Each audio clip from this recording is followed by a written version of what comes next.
Hey, welcome back to Gearheads. So today we're doing something I've never done before. And this happens occasionally because, you know, you gotta try new stuff. I've never tried to put wrap on anything. So we're gonna try to wrap the Honda Civic fenders. Probably some of you guys have tried it. I've never tried it. It seems really difficult. I mean, welding's easy, tuning's not that bad, but wrapping, I don't know.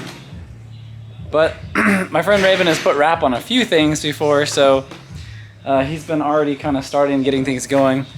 He's been cleaning the fenders and wiping them down with alcohol, and he kind of heat them up a little bit with the heat gun. And then I guess now we're gonna cut this out. I don't know what we're doing, but I'm just gonna put us in a time lapse and see if we can figure out how to stick this on here.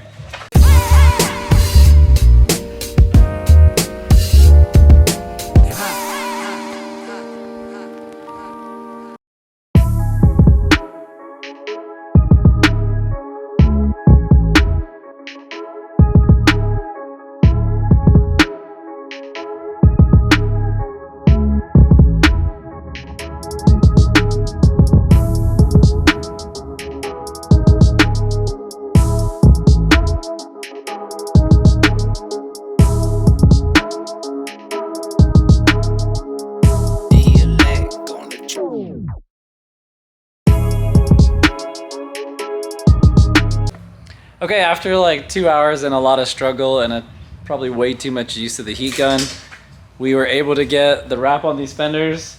It looks worse than it is because we haven't peeled the clear coat over it.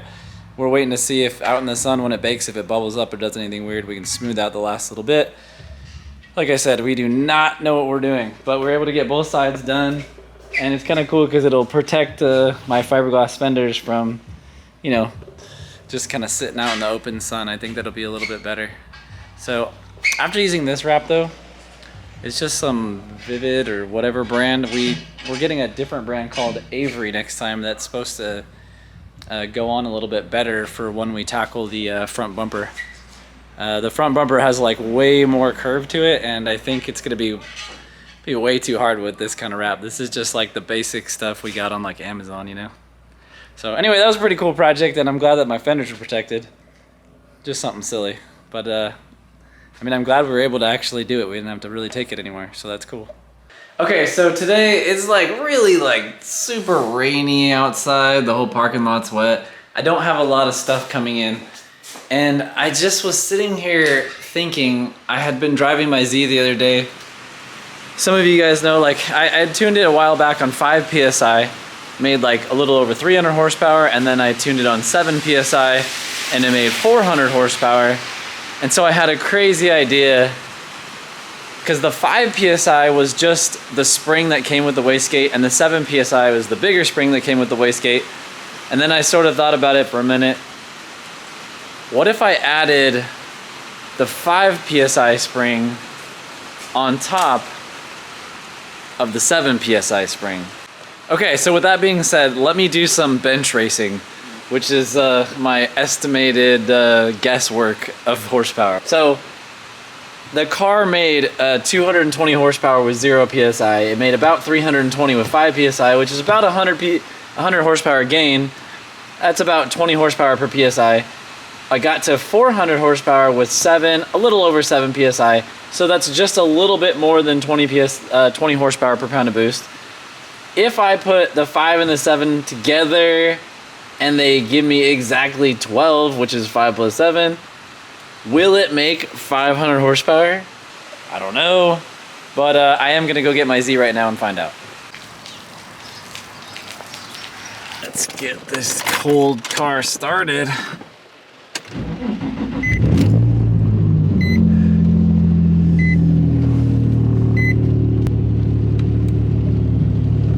Map 1. Can't have it popping in the neighborhood, you know, scaring all the people off. All right, let's drive over to the shop.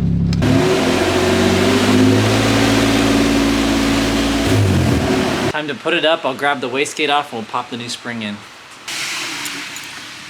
Okay, so I twisted the top hat of the wastegate off, and all I had in there was this little dude right here.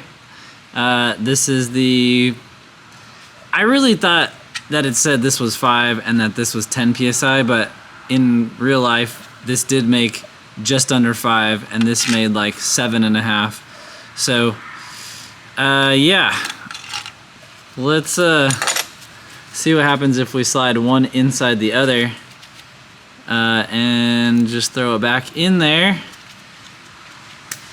and then go get back on the dyno and see what this does. Okay, I had to use a pry bar and a little bit of leverage to get that both springs to collapse in there and fit correctly, but we got them in.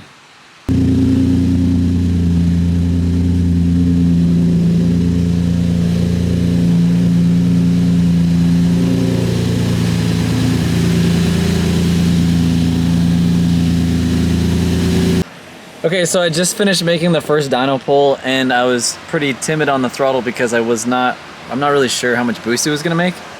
I was able to rev it to about 5,000 RPM, and I saw 14 PSI on the dyno because I'm logging pressure with the dyno, and so I let off there.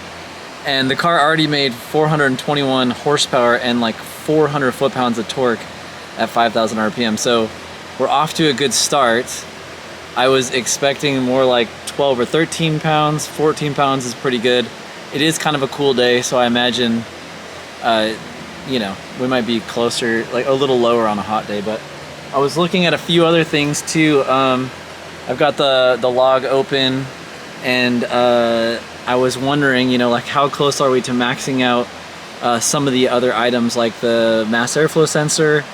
We're at 4.2 volts right now at 14 pounds of boost, so we still have 3/4 of a volt worth of headroom, so we have plenty of room left on the MAF to finish out today's dyno session at what looks like it might be around 15 pounds of boost.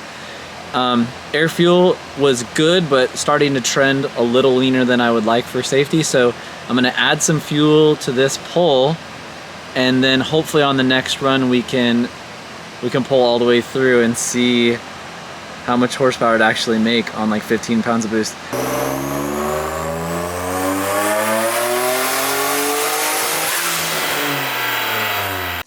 Okay, so the car is not making more horsepower, but I figured out why. I haven't changed my plug since we went up in boost level, so the spark plug gap is just way too big. So I'm gonna go ahead and re-gap my spark plugs, or probably just get a new set and gap them and put them in. And then I think it'll finally do what it's supposed to. I'm gonna go ahead and set this up and do it and gap my spark plugs right now, and then we'll get over there, install them on the 350Z, and then cross our fingers that we start making power with the new boost level.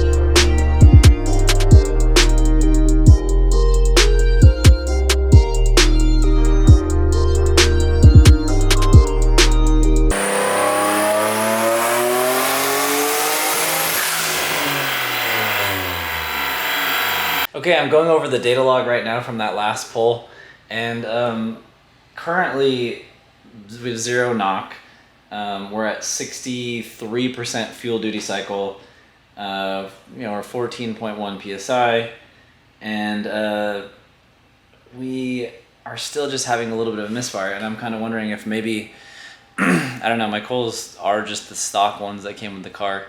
So I might have to pull the plugs again and run a tighter gap because, you know, maybe just the coils aren't doing well enough. But I'm pretty sure I still feel a little bit of spark blowout. So,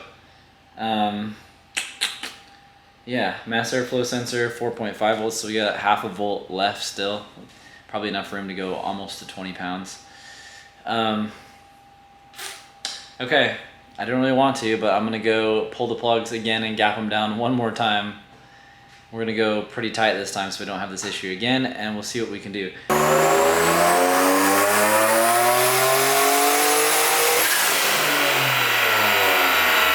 Okay, after doing a few more pulls and playing with a lot of stuff, this is kind of where we landed.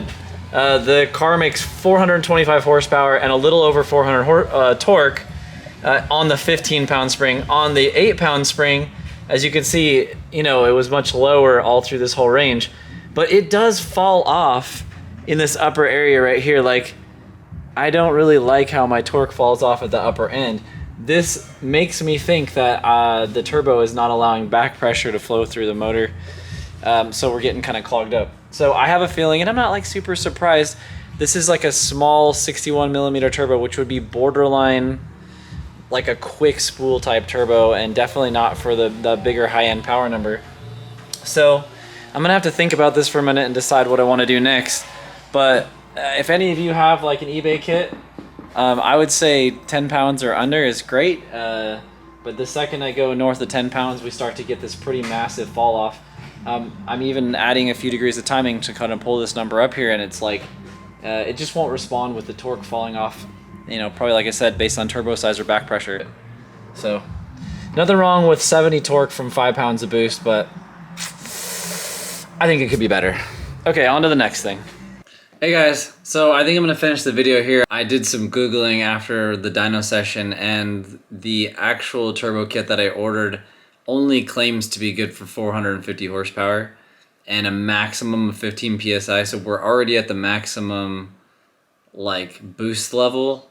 So there's like no wonder why we're just not seeing, you know, the result I was looking for. So, you know, I have a controlled environment with the dyno, so I want to see how hard I can push this, you know, carefully to kind of see what's like a drivable amount of horsepower.